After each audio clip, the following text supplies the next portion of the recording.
En este video vamos a hablar de la ley de Charles para los gases. Charles establece que el volumen ocupado por cualquier muestra de un gas a presión constante es directamente proporcional a la temperatura absoluta.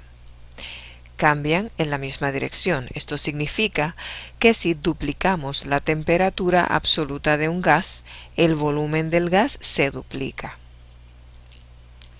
La ecuación para la ley de Charles está dada por volumen 1 entre temperatura 1 es igual al volumen 2 entre temperatura 2, o volumen inicial entre temperatura absoluta inicial es igual al volumen final entre la temperatura absoluta final.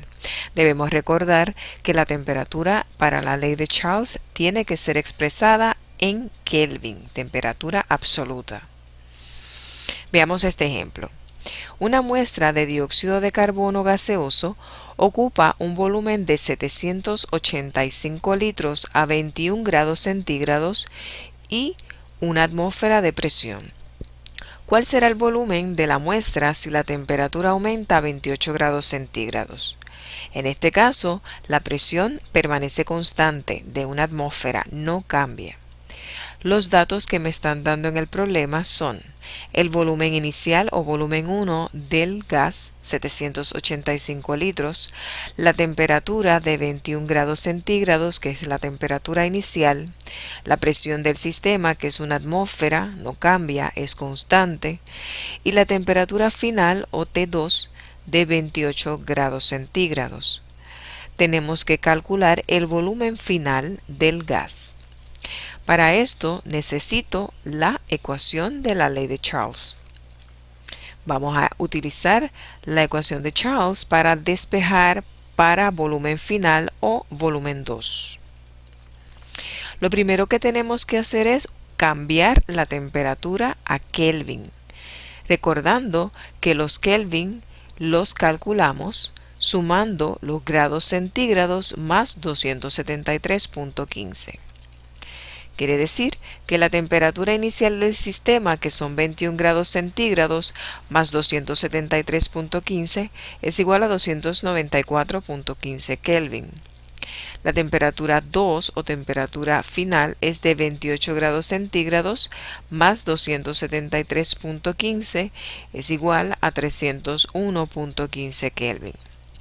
Una vez cambiamos la temperatura a escala Kelvin, utilizamos la ecuación de la ley de Charles para despejar para el volumen 2 o volumen final. Como estoy dividiendo entre la temperatura final o temperatura 2 para despejar por el volumen, tengo que dividir entre la temperatura 1 y multiplicar por temperatura 2.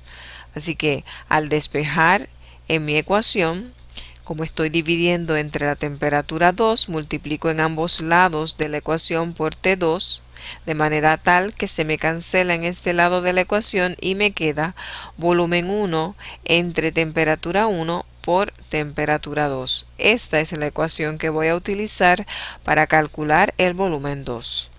Así que voy a sustituir el volumen 1, 785 litros, multiplicado por la temperatura absoluta 2, que son 301.15 Kelvin, dividido entre 294.15 Kelvin. Cancelamos las unidades de temperatura absoluta y el volumen da a 804 litros. En términos generales, para comprobar la respuesta, podemos ver que al aumentar la temperatura, el volumen del gas aumentó de 785 litros a 804 litros.